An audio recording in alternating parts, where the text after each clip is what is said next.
What is going on, troopers? Welcome to the Trooper Transmission, CT3939 here with my man Marcos, and we're going to break down some Bad Batch. We got episode 9, The Harbinger, and the return of Asajj Ventress. So let's go on in to our handy-dandy deck and cover some of the main things that stood out to us, predictions, and just an overall review and breakdown of the episode. And then would love your thoughts down below as we get into the back half of Bad Batch Season 3. We are almost there. Probably not going to be a happy ending. And this is a episode that kind of illuminated that. The Harbinger means the bringer of some bad news or bad things. And I think that's what we're going to see with Asajj Ventress. So, Marcos, how you doing, man? Good, man. Good. Super excited to get into this. And again, it's just stories moving along, so it's exciting to see from episode to episode just kind of how they're building it. So it's but it's shaping up, like you said, just to be darker and darker. Yeah. And speaking of darker and darker, the episodes continue to stay darker and darker with the lighting. I think one of the things is they're doing such a good job improving the animation that they're trying to cut corners by saying like, okay, we don't have to make the animation tight in half the episode so we can focus on the other half. Because they use a lot of dark lighting in this episode and in a lot of other episodes as well. Yeah, exactly. No, I think, but it adds to the mystique, especially how they kind of framed Pabu Pabu as it's Pabu Pabu, right? Yeah. As this kind of like light and happy place, and now it's slowly starting to dim kind of as we get further along in the season. So yeah, kind of like remind me a little bit of The Last Jedi, where it's like this big shiny happy exciting place on Octu, and then down below it is the Sith chamber, and down below here apparently there's a spaceport where people can store their ships, and no one knows in this big dark cave what's going on. Right. So Omega walks up, very naively wants to talk to Asajj Ventress without realizing she's a former Sith assassin and bounty hunter who's crossblades with Anakin Skywalker, Obi-Wan Kenobi, Ahsoka Tano, Luminara Unduli, and she's just curious little girl. Right. And before you know it, she's training to be a Jedi, or at least she's testing her M count, which I thought was interesting because Asajj Ventress is a Class 1 bounty hunter, we learn, and she's in charge of finding individuals that have a high midichlorian count. Absolutely.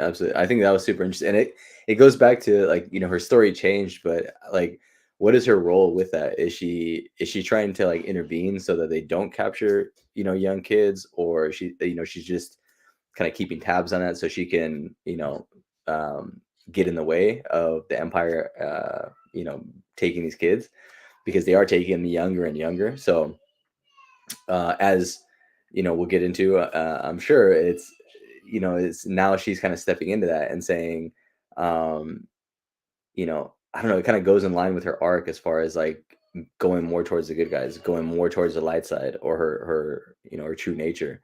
Now kind of being this what it seems like almost like a protector. So yeah, it'll be interesting if they continue to push her story and almost push her towards the, hey, I'm not a Jedi, but I'm a good person.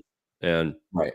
continue to bend that arc, because she's already had a pretty bendy arc, but it's like they're like, let's bend it some more and make it this multi-dimensional arc. And so Omega fails the first test horrendously, I would say. not very Jedi-like. She's the stones are wet. And then she's like, okay, well, climb to the top of the mountain and go get a single leaf. And she does this to test Omega, but I think it was more just I don't even think this was an actual test of midichlorians. I think she wanted to send Omega away so the adults could have an adult conversation. And I thought this scene was really cool. Yeah. Until she drew the lightsaber. But the hand-to-hand combat stuff was sweet. Yeah, absolutely. I think that's some of the best hand-to-hand combat that we've seen in a while. Just kind of this long form combat. I think it was super interesting. Multiple opponents. We kind of really see Asajj in all her glory, because we haven't seen her since the Clone Wars. So super cool to see see her back in action, even if it is against the Bad Batch, and it kind of brings back those Clone Wars feelings as well, right? Kind of bringing back the old school, where when they walk up and Crosshair is like, "Hey, I checked text files," and he shows the old picture of Asajj, obviously with a bald head at that point. Mhm. And so it felt like unfinished business there. You kind of felt that old that animosity kind of come bubbling back to the surface as well. And obviously Asajj felt that. Yeah. I feel like that's super Sith, not even just Sith, but I don't even say bad guy, but just to have this cover of, hey, I'm a good person, I'm helping you out, I care about Omega, like I'm a little distant, but then you dig a little bit deeper and they're like, oh, you've unlocked the beast now.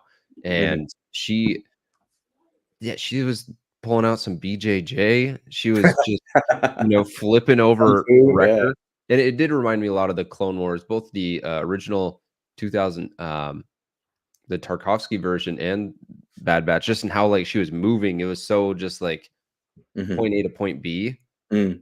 And yeah, she was kicking butts. But then as soon as they started fighting her when she had her lightsaber, this triggers me a little bit because I'm just like, hey, if someone's got a lightsaber and the force, it shouldn't be this like balanced fight.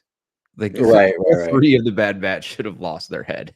Yeah, yeah, yeah. I mean, I think that she could have just easily force pushed them.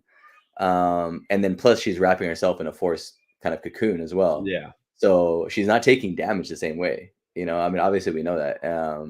So it's like, and in the beginning she says that, right? No, oh, no cheating. And then she does a force pull and takes their weapons. Yeah. So I think she was really like using it as practice, and it was Yeah, definitely playing with them, but maybe it was just like the Bad Batch being like, "Oh, we can take her on." It's like, yeah, guys, come yeah. on, You should have known better at the point.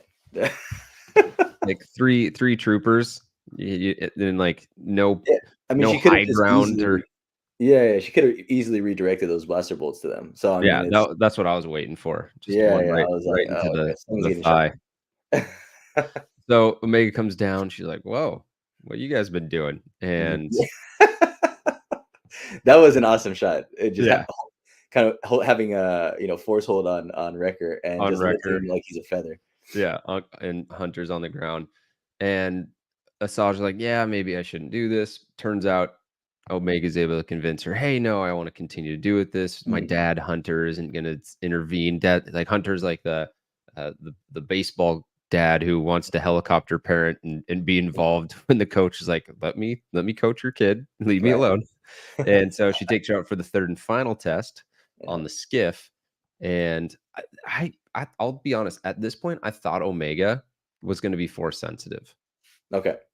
Yeah, I thought they keep leading to it where it's like, they want you to they bait you on that. I know I bit it like a fish on a line. I bit Mm, it and I was mhm. jumping and I was about to get pulled into the boat. And then turns out she's got no force ability. But Asajj, summons a number of creatures. She Right. summons these stingrays, basically, Mm, mhm. and the Vrathian. What'd you Yeah. have on this big giant Uh, bird-beaked I don't know. I mean, I clamshell? wasn't surprised. Like as soon as I saw the how do you say it? The rays kind of like shoot away. It's Yeah, like, oh man, she just brought up something bigger, like much bigger. yeah, So I thought it was just such a cool like way to show how whether your light side or dark side is like that these force users can touch the minds of these beasts. So I think it's super cool to kind of see that and really like just bring back some of the old, like we've seen so much of the troopers and kind of the conventional side of things, and now to bring the force back into it and show kind of this exchange on from both sides. Obviously Asajj has been on both ends of the spectrum, and now just to see that ability on a true force user, and obviously Omega wasn't there. Omega wasn't it. yeah, Omega wasn't it, but it also just brings me back to classic Star Wars. Like, Star Yeah. Wars has always had big, weird beasts that are a mix Mm, of 3 things, and, yeah, tapping into the Force, and it mhm, exists in all of us to varying degrees. You can train mm, yourself to tap into it, but yeah. I love the symbolism of how when you use the Force, everything around you, especially nature, responds and reacts. Yeah, absolutely, I absolutely. thought that part was really cool, and so we wrap it up with, essentially Asajj being like, "Yo, you guys gotta get out of here." Mm, As the Harbinger, she's literally saying, like, "The Empire is coming for you." Omega, yeah. still wants to figure out what's going on with her. And I kind of lean towards the like, why does it matter if you know what the M count is or you know what the Empire wants for you? You're Mhm. still going to be wanted. So stop poking around. But Yeah. Omega is determined. I got to figure out what's going on with me. And Asajj ends up leaving with this line. Mhm. Uh, I've got a few lives left. What do you think that Right. means? Right. No, but I think it's, they try to bring it back into, kind of how it's plausible that she comes back after her 2 deaths so far. So it's you know, does she die again? Does she die saving Omega? Are they gonna how are they gonna end her now, or is there a spinoff? But she does plant the seeds of, hey, if anything is here, maybe we didn't reveal anything in this moment, in this day or two that I was here, but if she is going to survive and thrive, or fulfill her destiny, she's not going to be able to do it staying here with you guys. Yeah, So she's already kind of dropped that into the storyline, and now it's something that we possibly see coming back, later on. definitely. Bad Batch has gone bad. They're spoiled, no longer useful. Right, right, And right.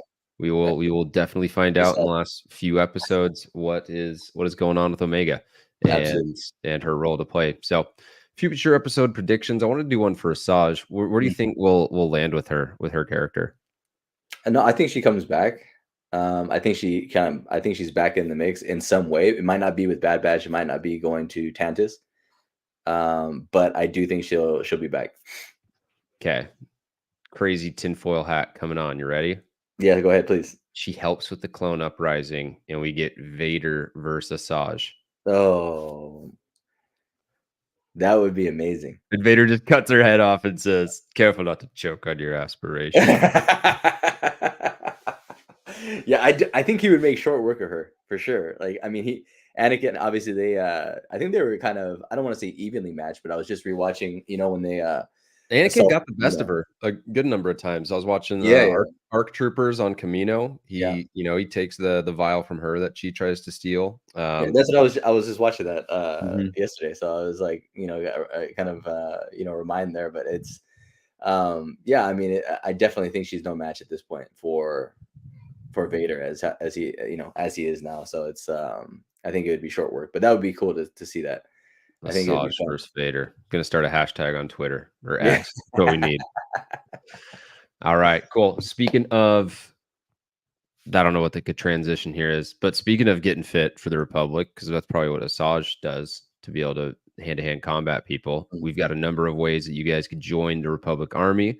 We got 7 different challenges. I'm wrapping up actually a 2/12 challenge that will be fun for people to do. So now we got Commander Cody, we got Rex, we got all the boys, and you can train like your favorite troopers, and then you join Fit for the Republic, where you can engage with a community of nearly 1,000 people that are all getting fit for the Republic. It's a free Amazing. community, and then if you do decide, hey, I'd like some support, some accountability, that's what Marcos and I do. We help the members of Fit Nerd Academy drop 20 pounds in about 16 weeks is kind of the promise that we have. And we got a number of different ways that we gamify it and make it really fun and engaging and do a lot of things for you. So if you want to learn more about that, both those links are going to be down in the description, and would love to have a conversation with you and have you join the community. So with all that, let's sign off. Marcos, any final words?